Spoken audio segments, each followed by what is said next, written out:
Welcome everyone, and welcome back if you are already a subscriber. I found this cute little game by Nix Hyrda called the Arcana.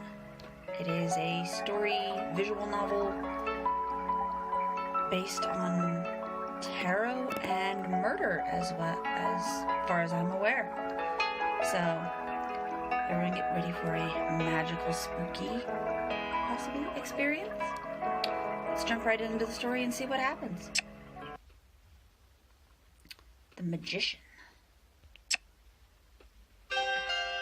I am a student of the magical arts. My master is Azra, the fortune teller. I know nothing of his past. As for the present, I'll miss you. It's the dead of a moonless night. The right time for a journey. For beginning a journey, according to him. Here, take this. For you to play around with while I'm gone. A gift? This can't be good. My tarot deck. So I think I'm going to go with the decisions that are nicer. I don't want to seem like a jerk. So, you think I'm ready, Master? Oh, look at that blush. You're still calling me that? Also, the art is amazing. That is amazing artwork. And the music, very pretty. You know I can't answer that for you. You've made incredible progress, but you still won't let go of your doubt. Do you think you're ready? Well, let's ask the cards. Why don't we ask the cards? Excellent suggestion. It's been a while since we practiced. Because I've already perfected it? Have you now? You really are gifted. I shouldn't have expected any less. Then let's not wait any longer. He's always going on about how powerful and gifted I am. Oh? Something brushes along my ankle, smooth and cool. We are not alone. Oh, Jesus, you scared me, man. We are not alone. You can't do that when you're messing around with tarot cards. Stop it. This serpent is Faust, Azra's familiar. She's pleased to see me, I think. If we're all here, let's begin. I shuffle the deck. His gaze follows the cards as they slip through my fingers. Eeny, meeny, miny, moe. Pick a card and it will show. Let's go with this one. The High Priestess. And what is she telling you? He leans close, expectant. Is she speaking to you now? When the cards speak to me, it isn't in any human tongue. Nonetheless, when my mind is clear, the answer comes to me. You've forsaken her. I have. Yes, you've pushed her away and buried her voice. She calls out to you, but you won't listen. Master, if you don't listen to her... Knock, knock, knock. A sharp knocking startles all three of us. A customer? Did you forget to put out the lantern again? Just as well. I can't stay any longer. Well then, take care of yourself. He still has something to say, but he won't say it. Until we meet again. Nice hat with the cool feather, dude. That's neat. I want a hat like that. He parts the curtain soundlessly and slips out the back door. And just like that, he's gone again. Chapter 2, The High Priestess. Really though, a customer? At this hour? An impatient one by the sound of it. Let's look through the peephole. Safety first. I press my face into the peephole and peer out into the dark. A mysterious figure is standing in the glow of the lantern outside. Their graceful hands are twisting together anxiously as they wait. Even in the dim light, I spy jewels glittering along their fingers. Let's open the door. If they've got jewels and riches, they're probably very important, and I do not want to piss off important people. I open the door. Let's see, what voice are we going to give this strange figure? Looked female. I'm going to eat my words if I'm totally wrong and that's a do. The jewels... I'm going to say they're important. I'm going to say it's a female. So let's give her kind of a... Forgive me for the hour, but... The figure steps inside and begins to unwind the shawl from their neck. Definitely female. I will not suffer another sleepless night. Please, you must read the cards for me. The elegant cloth slips away, revealing the visitor's face. At the sight of her, my heart leaps into my throat. It has to be you. Okay, you're gorgeous. That hair is amazing. And I like the barrette on the top. Nice waistband, too. The Countess. You've come to the right place. So I am told. Your reputation precedes you. Beggars and nobles alike. The people of this city whisper your name in wonder. Though in my dream you were different. No matter, I come with a proposal. A proposal? Not very talkative, are you? Nervous, perhaps? You needn't. I require very little of you. Be my guest at the palace for a short while. And how is that requiring very little of me? You will be afforded every luxury, of course. It is as my dreams foretold. I ask only that you bring your skill and the Arcana. The Arcana? Where have I heard that before? Well, let's not angry the Countess. I imagine she's high in stature, being a Countess. I am at your service, Countess. You've chosen wisely, magician. I will alert the guard to expect you tomorrow. But before that, I want to see these talents of yours for myself. Shall we do a reading? Under her imperious gaze, I usher her to the humble back room. This could either go really well or really badly. Let's hope I'm just as good as the guy that just left. The Countess seats herself across from me. Her gaze darts around the small space before falling on the cards on the table between us. Go on. As I shuffle the deck, she folds her hands before her and closes her eyes. Let's hope this card's gonna give her the answer she wants. The Magician. How very appropriate. She peers down at the card, studying its face. And what does he hold for me? My mind is clear. The answer comes to me as easily as ever. You have a plan. Go on. One that's long in the making, years upon years. Now you seek to set it in motion. And, should I move? Her eyes pierce me, flashing brilliantly in the lamplight. Yes. Act now. Everything has fallen into place. Say no more. Abruptly she stands, giving the card one last glance. I'm barely on my feet when she throws back the curtain, striding purposely into the shop proper.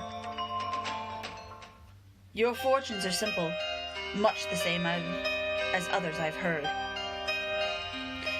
And yet, you are the first to pique my interest. By the time I've emerged, the Countess is at the doorway, winding the shawl from around her face.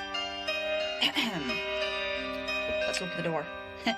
I nearly trip over my feet in my haste to open the door. The Countess merely looks amused. Until tomorrow, then. Pleasant dreams. With that, she glides past me and out into the night. For a moment, I'm frozen, staring after her figure long after it has vanished into the mist. What could the Countess want with me, a mere apprentice? All that talk of my reputation. Could it be that she mistook me for... Okay. Male. He's got a plague doctor's mask. Strange hours for a shop to keep. Who said that? My gaze darts around the shop, chasing shadows in the dark. Behind you. Sure enough, when I turn, I see a figure looming against the door. Now, sources say this is the witch's lair. So who might you be? My heart starts racing as the masked intruder advances. Negotiate. Who's asking? I manage to spit something out. It's enough to give them pause. I'm asking. I'd rather not do it again. But if it'll make you talk. The squeal of leather makes me wince as the stranger reaches for the mask and tosses it to the floor. Okay, you're pretty. Nice cheekbones. Digging the eye patch. Pirate, perhaps? That doesn't make sense with the plague doctor's mask. Well, I can tell by the look on your face. Shock. Horror. You know who I am, don't you? To my surprise, I do know him. This man. They used to call him Dr. Jules? Jules. Nice name. Julian. Ooh, I like that name. I haven't heard that name in years. Quickly now, where is the witch? I'll talk. Go on. Master Azra is gone. I don't know where, he never tells. Master, is it? I won't pry into your personal affairs. But if you don't know, and I don't know, he towers over me, chilling the air around us. Why don't we ask your magic cards? Huh? That is what the room in the back is for, isn't it? I give a hesitant nod, unsure of the motives behind his odd request. After you, then? Well, at least he's a gentleman. So far as I can tell, he hasn't tried to kill me. Yet. The doctor drops himself into the reading chair, looming fearsomely over the table. Lovely decor. Reminds me of the good old days. Carefully, I take my seat, cold eyes tracked my every move. Go on. No need to be shy. That is the card of death. I recognize that from my own tarot cards. As soon as the card is flipped, my mind starts racing. Nothing comes to me but the pounding of blood in my ears. Death. Death. Death. He barks with an uncontrollable laughter sharp as ice. You've got to be joking. I jolt as his hands strike the table and he rises to his feet. Death cast her gaze on this wretch and turned away. She has no interest in an abomination like me. Abomination? I wonder why he thinks he's an abomination. Overcome with confusion, I follow at the doctor's heels. You've been hospitable, so I'll let you in on a secret. Your witch friend will be back for you. He's taught you his tricks. You may even say he cares for you. But when he returns, He lifts his mask from the floor, staring into its glassy red eyes. Seek me out, for your own sake. That creature is far more dangerous than you know. Okay, how is Azra dangerous if I'm his apprentice and he's been teaching me? I'm getting that there's something going on in the background I'm not yet well aware of.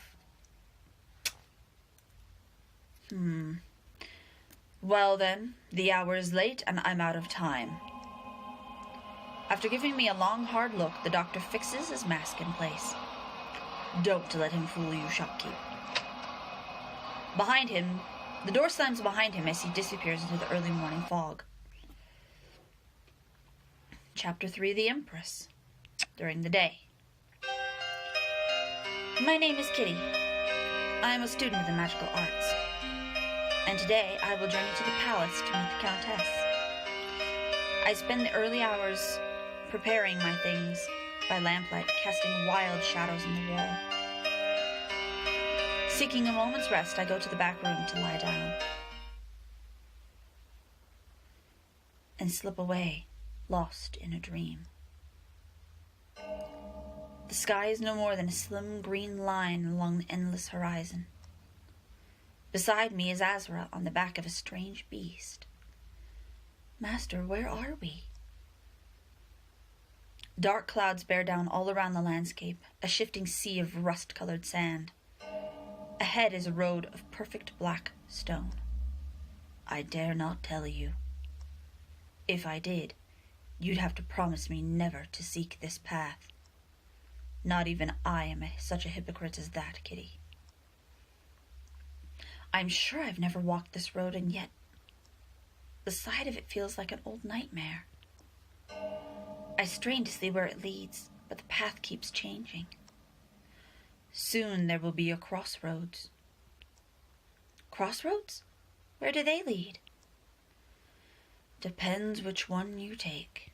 Oh yeah, vague that up a little bit for me more, Azra. Thanks. Now rest. Sure, rest. That's gonna come nice and easy. My sleep is dreamless then. When I wake, early dawn is filtering through the dusty windows. I throw on a traveling cloak and hurry outside, dragging the heavy door shut behind me. After last night's intrusion, I turn the first lock, and then the second, and third. Almost satisfied, I press my right hand to the door and whisper a cross-me-not spell. The wood lights up beneath my palm in the pattern of Azra's intricate designs. Flash a spell. White whorls glow deep within the door, slowly fading into grain. The shop will be well. All will be well. I pull my shawl tighter and step out into the foggy street. I like this snake twisting around the mortar and pestle. The morning mist is thick, yet to be scattered by the heat of day. It blankets the streets in an ethereal, milky glow. I take a moment to appreciate the tranquil scene, when all at once, the hair at the nape of my neck rises in alarm. Someone is near. Someone is right beside me. I turn toward the eerie sensation and notice a dark shape looming in the alley. Hello, who are you? You are new. First instinct, my mind screams werewolf. And I will take to note, upon moving my camera, he has bright green eyes. Scars. Collar with chain. Maybe kept as a prisoner or an exotic pet, perhaps? At first, I don't realize that I'm looking at a human. The form is certainly human, though monstrous in size. Possibly a Frankenstein creature, maybe? Their flesh is scored with scars, clean and jagged, shallow and deep. Shrouded in a pall of weather-beaten furs, it's hard to make out a face. But they are definitely watching me. No. waiting for me to come out.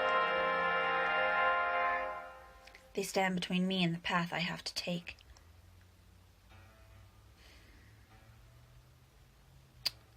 We do know magic, right? So, theoretically, we could, I don't know, maybe humble-jumble something together and they try to hurt us.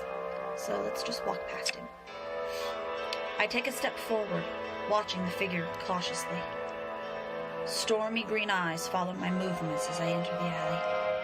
My steps are careful, but the stranger makes no move, and then a voice like distant thunder rumbles from beneath their robes. You are in grave danger. I pause, inhaling sharply. The earthy scent of myrrh washes over me, and I hold still. He will return uninvited.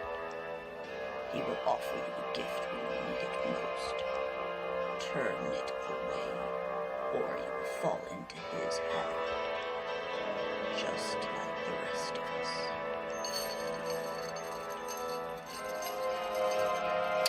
I've been playing the letter recently, and the sound of clinking chains makes me think of the letter, which gives me creeps.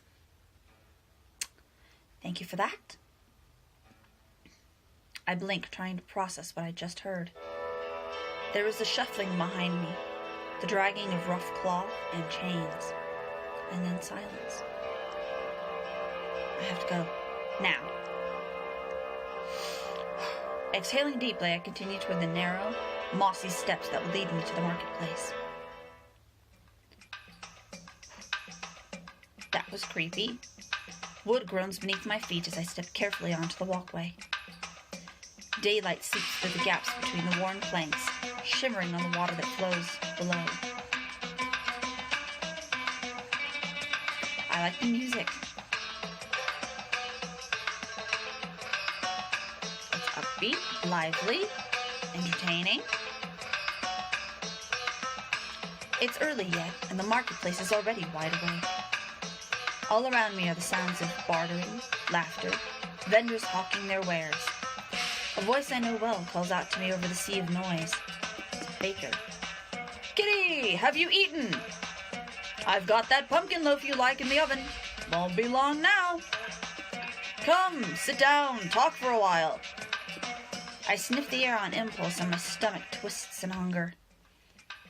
Then again, I should probably be careful of the time. See, I do like pumpkin bread, but I don't want to make the Countess angry. So I'm gonna leave, unfortunately. I decline the invitation with a wave of my hand. The baker nods, ducking back inside the sweet-smelling booth.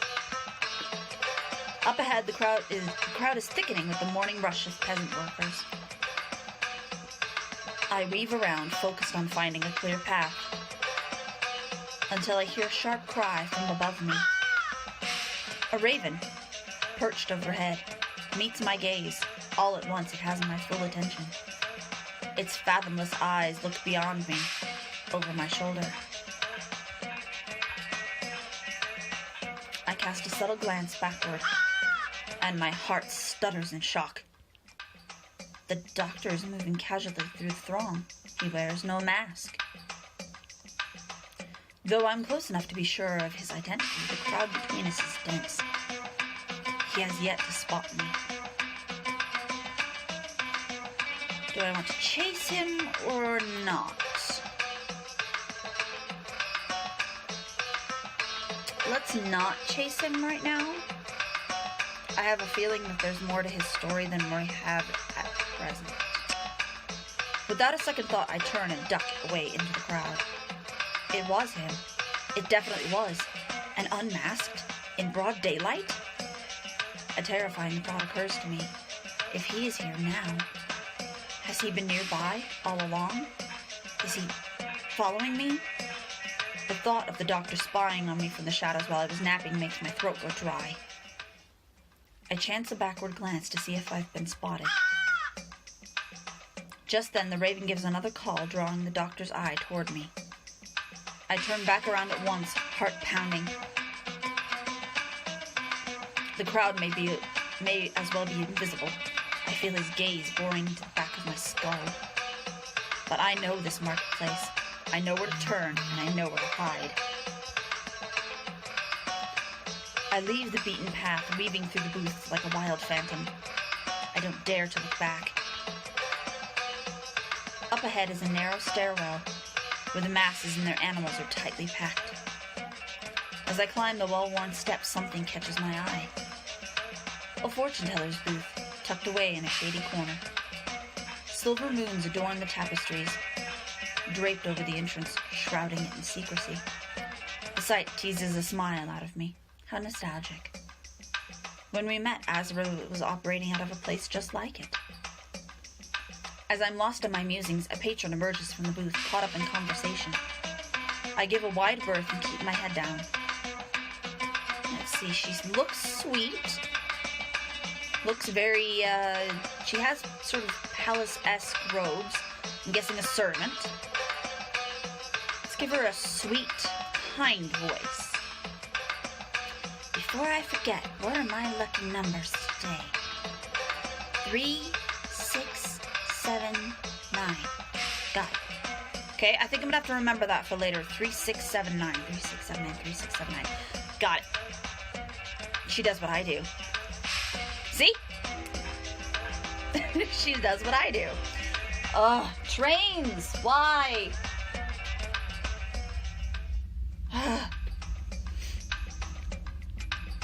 I don't notice them backing into me until we crash into each other. Ah! The impact makes me stumble, teetering on the edge of a step. It also upsets the basket balanced on the stranger's hip, which sends a dozen pomegranates rolling down the stairs. Perfect. As if I wasn't already late. Let's help her out. I drop into a crouch beside the stranger to help. These are luxurious fruits. It's unusual to buy them in bulk. I spot one as it's about to be stomped under a stray hoof and swipe it at the last second.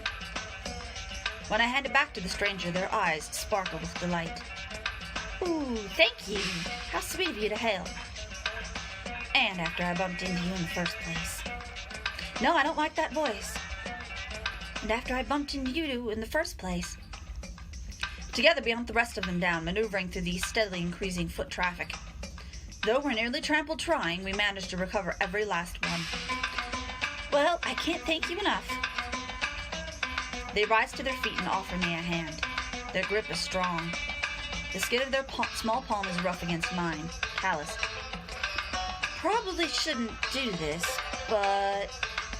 Rubbing it off my sleeve, they offer me a fruit from the basket. When I accept it, the stranger gives me a smile that warms my chest. Take care, all right? With a cheeky wink, they depart, slipping into the crowd. That was Portia, you know. A rattling cough draws my attention.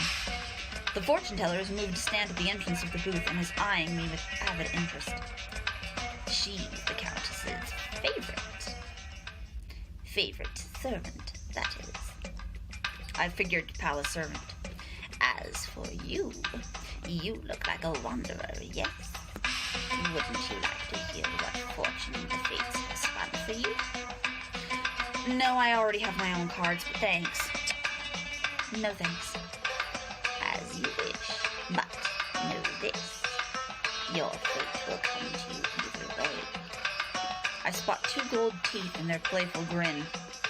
A bright future awaits you. Okay, lady. As the sun journeys across the sky, I climb stair after seemingly infinite stair. The higher I ascend, the fewer travelers I encounter along the way. By the time I reach the top of the stairs, I can barely walk. Thankfully, it's near dark. I wipe the pouring sweat from my sun-beaten brow and look ahead. That is gorgeous. Can we just take a second? That is beautiful. Before me is a towering gate of twisted iron. Beyond that, I can see the palace closer than ever before. The sight of it makes it hard to catch my breath. It's much more enchanting up close than it is from the city below. Who goes there? A guard stands on either side of the gate, I notice. They were so still I'd mistaken them for designs in the metal. My name is Kitty. I've come at the request of the Countess. Kitty? They share a look. We have no knowledge of you. Unless you know the code, you must leave at once. Maybe it was those numbers that the girl from earlier was saying, 3679. Let's try it. I know the code. Proceed. I either heavy swords and swallow audibly, but I think I do know the code. Azra often tells me that when something catches your attention, there's a reason. It feels like it has special significance. If it feels like it has special significance, it does. The numbers are probably 3679. The guards step back, each swinging open one of the massive doors. Proceed. I nod, keeping my composure even as the thrill goes down my spine. Without hesitation, I walk past them and onto the bridge. The palace is right before me. I hear the gates slam shut, and there's no turning back. I think we'll finish with Empress of the Evening, and we'll end the video. As the sun drops below the horizon, the palace is illuminated with gold. The geometry of the structure is perfect. Its towers seem to stretch to the stars. Escorting me now is Portia, the Countess's servant. Thankfully, she arrived at the gates just after I did. Had she not appeared, I would have been alone as I faced the looming palace. My gaze trails down to the alabaster bridge, to the swirling waters below. There's something down there, corkscrewing through the muck. It glows like some kind of bloodless ghost.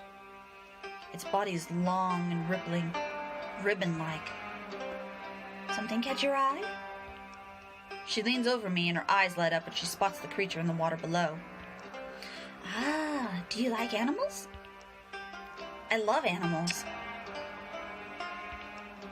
Oh, you do? How nice. You'll definitely enjoy your stay here. The palace is home to all kinds of exotic pets. But you don't want to get too friendly with that one.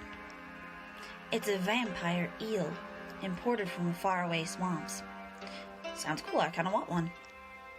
No eyes or ears, but they're still pretty graceful, don't you think? Unless you splash around a lot, they won't even bother you. But you wouldn't want to catch a bite. If they bite, they don't stop drinking until the body is dry. Okay, now I definitely want one. Use it as like a... Can you do guard eels? I nod, peering down at the creature as it spirals into the billowing silt. Portia pats my shoulder, ushering me along. She occupies me with conversation all the way down the bridge. As we approach the intricate doors, I find myself growing nervous. Uncertainties start to rise like bubbles coming to a boil within me. Is this wise? What awaits me in this fortress so far from home? If I walk through those doors, will I ever walk out again? Too soon we are standing before them, and Portia turns to me with a winsome smile. We've arrived! She swings her fist against the copper plating, 3 skull-rattling strikes. As the last echoes fade, the pendulous doors swing inward, and I am swept inside, wondering if I will ever return. Inside is a different world. Everything is gleaming. The floors, the walls, and the steep ceilings are all clean-cut, polished stone. Lining the hall on either side of many servants, standing at attention in brilliant uniform. Welcome, welcome, welcome, welcome, welcome. My eyes flick left and right uneasily as I am welcomed from all angles. When we reach the end of the line, one servant slips away from the rest to join us. Barely 4 feet tall, a sumptuous blue feather stands proudly from their velvet cap. With a deep bow, they pass me and dash to Portia's side. How are we doing on time? Impeccable timing. The first course will be served shortly. Her ladyship has yet to descend. Portia heaves a sigh of relief and hands her fruit basket off to the bright-eyed servant. Perfect. Run and tell the kitchen that our guest has arrived. Yes, right away. With a curtsy, the servant slips away, disappearing behind a panel in the wall which slides seamlessly shut. Well. Looks like we'll all be arriving right on time. Her ladyship will be joining us soon. I'll show you to the dining room. Dining? As in me? Dining? With the Countess? What? Don't tell me you thought we wouldn't feed you. Portia giggles, patting me on the shoulder in sympathy. Don't be shy. You're the guest of honor. Her words leave my stomach fluttering with everything but hunger. I follow her purposeful stride, our footsteps echoing down the cavernous hall. Soon we are standing before a fine mahogany door, and Portia turns to me. We'll go in together, okay? I feel myself nod, and she opens the door, leading me inside. Wow, pretty. I step into the dining room. Rich scents fill my lungs, unfamiliar and tantalizing. Nice picture on the wall. Pretty candelabras, although that fabric would freak me out hanging that close to a candle. A quintet, dressed in gauzy evening gowns, are playing a pleasant, ambling melody. Before me is a long table laid with heavy platters of the most careful delicacy. Portia pulls out a chair for me, and I sink into the plush seat. Now that the food is right in front of me, my hunger returns tenfold, but the Countess has yet to arrive. I tear my gaze away from the table, and notice the strange painting on the wall across from me. The scene is that of a meal shared among a host of figures with the heads of beasts. I'm intrigued. It's pretty. Nice visualization. The table is laden with small animals, provided by a central character with the head of a goat. Rays of gold glitter around its head, and its red eyes are strikingly lifelike. I see you are admiring the painting. My head whips toward the voice. To the head of the table, the source of the sonorous voice. Countess Nadia is taking her seat, as graceful as I remember from this morning. At the sight of me, her lips curve into a placid smile. Do you like it, Kitty? The painting. Yes, I do. She drums her elegant fingers along her cheekbone, watching me with idle interest. Oh, you have peculiar taste. I cannot say I care much for it. So, why does it remain on the wall where I must look at it, you might ask? A servant appears at my side to place a bowl of yogurt and cucumber soup before me. I bring it to my mouth immediately and drink. Spoons, girl. Sentimental value, I suppose. It was one of my husband's favorites. The Countess's husband. I'm surprised at the mention of him. Count Lucio. As his name takes form in my mind, the image of a goat figure before me becomes somehow familiar. Suddenly, its red eyes are so vivid I can almost feel them returning my gaze. Did the eyes change, or is that just me? Beautiful red. The words fall from my mouth unbidden. Ah, yes, it is a beautiful red. But more to the point, you have a spoon. I recommend using it. Sheepishly, I obey. Amusement shimmers in her brilliant eyes. As I was saying, the goat-headed one in the middle is him, or it is supposed to be. Providing for the people as he saw himself. He certainly knew how to entertain. Festivities at the palace were exhaustive. He loved to spoil his guests. My empty bowl is whisked away. In its place is a dish of flaky golden savories. The Countess's The Countess watches me devour them with morbid curiosity. Tell me, Kitty, did you ever attend our masquerade? I blink, mouth full. I would imagine so. Our doors were open to all. Well, up to a certain capacity. I chew my pastry slowly, uncertain of how to answer. The masquerade was a festival, held each year in the celebration of the Count's birthday. For the Countess to bring him up yet again is unexpected, but I realize now it probably has something to do with the reason she called me here. I know it is a difficult matter to discuss. I know how fondly the people of the city remember the masquerade. And, of course, how deeply we were all affected by the murder. I nearly choke. Mercifully, I catch myself, my pulse quickens nonetheless. Such a terrible shock to the guests. Such a vicious injustice upon this house. To slaughter the host while he celebrates his birthday, sharing his joy and prosperity with open doors. A hateful crime indeed. Ah, thank you. Our entrees arrive and the Countess falls silent. So the Count was killed on his birthday. Fitting time if you want to make a statement. I turn my attention to the plate before me, a fragrant lamb dish in a complicated sauce. All that I know of the murder of Count Lucio is through rumor and whispers. The story is full of holes and more questions than answers, but the end is the same. The Count retired to his chambers, and by midnight he and his chamber both were engulfed in flames. The culprit was captured on the spot, or surrendered, the details vary. But before he could be brought to justice, the murderer escaped. Ever since that day, the palace has been locked away from all who would seek to enter.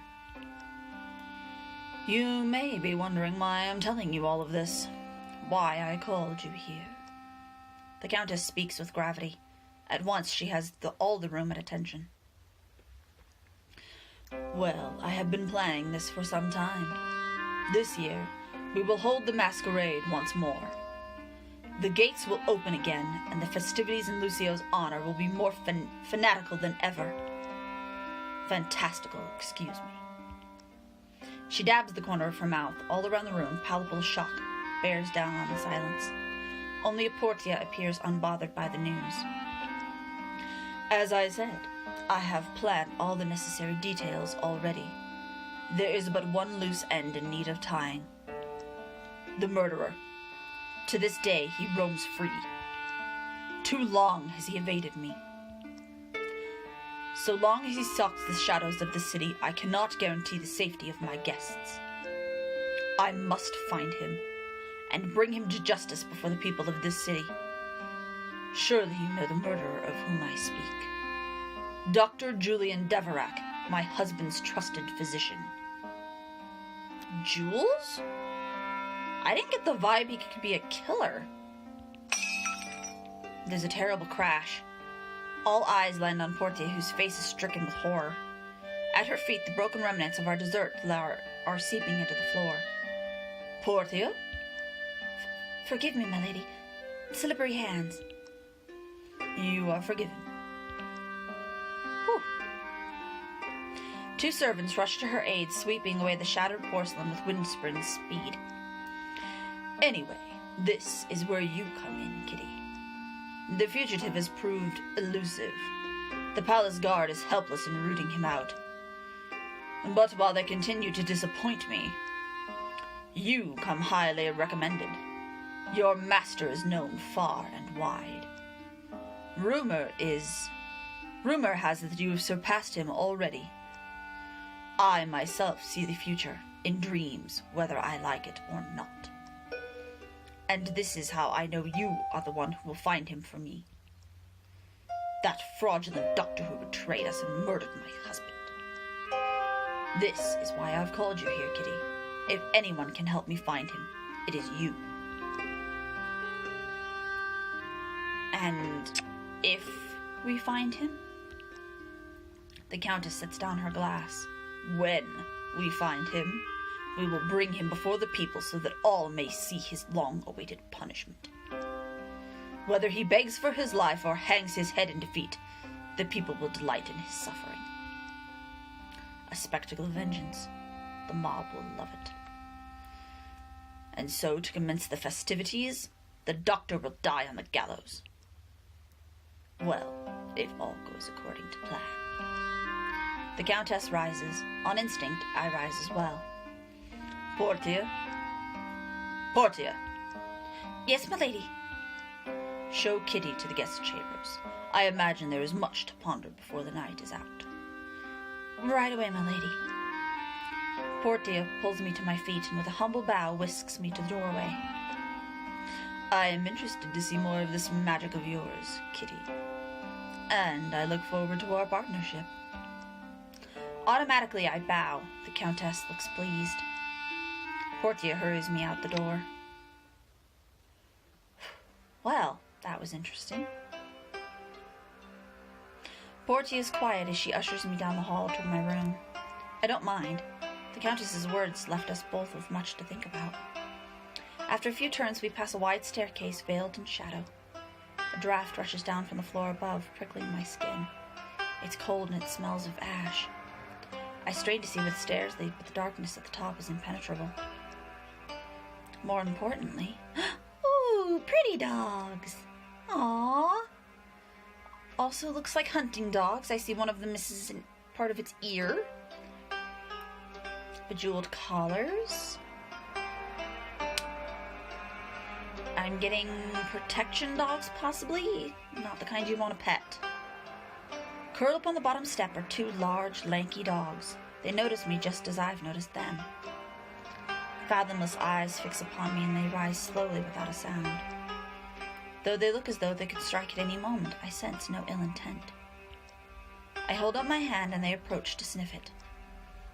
Their huffing breaths tickle my skin. The more they smell, the more their tails start to swing from side to side. There is a gasp from up ahead, and I look up to see Portia watching the scene unfold with wide eyes. Oh my! What's this? You actually got up from your favorite stair? She rounds back, observing the dogs in wonder. Well, this is bizarre. These two never take kindly to strangers. It's just how they were trained, but I've never seen them act like this. Slim snouts brush up against my sides as the dogs investigate me further. Satisfied, they draw back, looking at me expectantly. I'm not going to try to pet because I feel that they're guard dogs, and I like my fingers. So I'm going to stare them down. There's something unsettling in their gaze. These are no ordinary dogs. The deeper I look into their eyes, the less I understand. I find myself staring them down. The dogs shiver, dropping their heads low. Under the pressure of my gaze, they slink back to the staircase obediently. When they've settled, I turn to see Portia's face radiant with wonder. I've never seen them do that. Very impressive. For a second, I thought you were going to lose a couple fingers. You didn't cast a spell on them, did you? She laughs. Thankfully, I didn't know she was joking. Oh, that reminds me. They haven't had their chamomile cakes. They're going to be up all night. Keep Kitty company, you two. No growling, no snapping, no biting. They've gotten a lot better. It's just tough to train them out of their old ways. Count Lucia would like to keep them vicious. Be right back. Oh, thanks. The Count would like to keep them vicious, but I'll leave you in their tender care. Portia, come back. Portia swoops through a sliding panel in the wall. I'm left alone in the hallway with the dogs. I feel the bigger one sniff at my side insistently. When I look down, it simply pulls back and stares. Then the smaller one is sniffing my other side, huffing samples of my scent. I whirl to catch it. And it sits back on its haunches, watching me innocently. Cheeky. As I look into its one sanguine eye, an unsettling sensation ripples through my body like a wave of fever. Hello, hello, hello. What do we have here? A guest. I startle back, gaze darting up and down the corridor. Who said that? It sounded like it was coming from up there. The top of the stairs. I can only see so far into the hollow gloom. But there's no one there. I nearly jump when I feel yanking at my garments. The dogs. Their teeth are buried in my clothes, unrelenting as they drag me onto the stairs. I trip up the first few steps and their tails start wagging. I hear the voice again, a hiss of delight. Yes, my beauties. Bring that morsel to Papa. Hey! I wrench myself free, groaning in frustration. The dogs scamper to the top of the stairs. And wait. Carefully, I take the next step toward the oppressive gloom. Good. Just a little closer. Best behavior, you two. Let's show off our famous hospitality. Snickering bounces off the walls, and I feel the sweltering heat at my back, urging me higher. No. I'm leaving. I'm getting all sorts of red warning flags, warning bells, flashy. No. I shake the voice from my head. My mind clears as feeling returns to my limbs. I can move. The dogs snap in the air after me, whining bitterly as I leave them in the dust. When I stumble down the stairs disoriented, Portia is looking around corners for me. There you are. Where'd the dogs go? Up the stairs? Up the stairs. I nod, feeling the last of the haze lift from my mind. She takes me gently by the elbow. You know, I'm just going to leave these cakes right here and, let's get you to bed. You've had a long day. I follow at Portia's heels until we arrive at our destination. Thankfully, it isn't much farther. She swings the door open with a sweeping gesture. And here we are. These will be your quarters for now, kitty. You can put your things wherever you like. Breakfast is at sunrise. I'll be sure to wake you. My fatigue must be showing. I let my bag fall to the floor. If you find anything lacking, don't hesitate to ask. Portia prepares my bed with a remarkable speed. Eyeing the smooth linens, I shudder with exhaustion. All right, you look about ready to drop. I'll leave you be. Unless you have any burning questions. Leaning against the door, she bats her eyes expectantly. You dropped something during dinner. Why? Portia's expression sours, color draining from her cheeks. Her brows knit painfully and she bites her lip. For a moment, she's quiet. Well, slippery hands, for one thing. I stare unblinkingly. It's just, we were all so glad to hear the Countess was expecting a guest. And such a lovely guest at that. She winks, sighing when I only stare ever more persistently.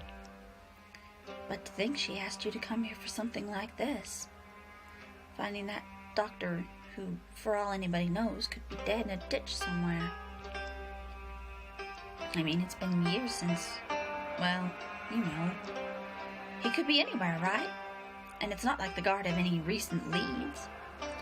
But now that you're here, she stares me dead in the eyes. The Countess is hopeful, for the first time I can remember. If anyone can help her, it's you. Her silhouette lingers in the doorway a moment too long. Sleep well, kitty. Her soft voice trails off and I hear the door slide shut. At once I burrow into the luxurious sheets. It feels as though I'm weightless. Heart thumping to the rhythm of Portia's steady, ever-distant footfalls, I sink into unconsciousness. And that's where we're going to leave this. So if you guys are enjoying this so far, let me know. Leave a comment, like, subscribe. And I will see you guys next time for more Arcania. Bye!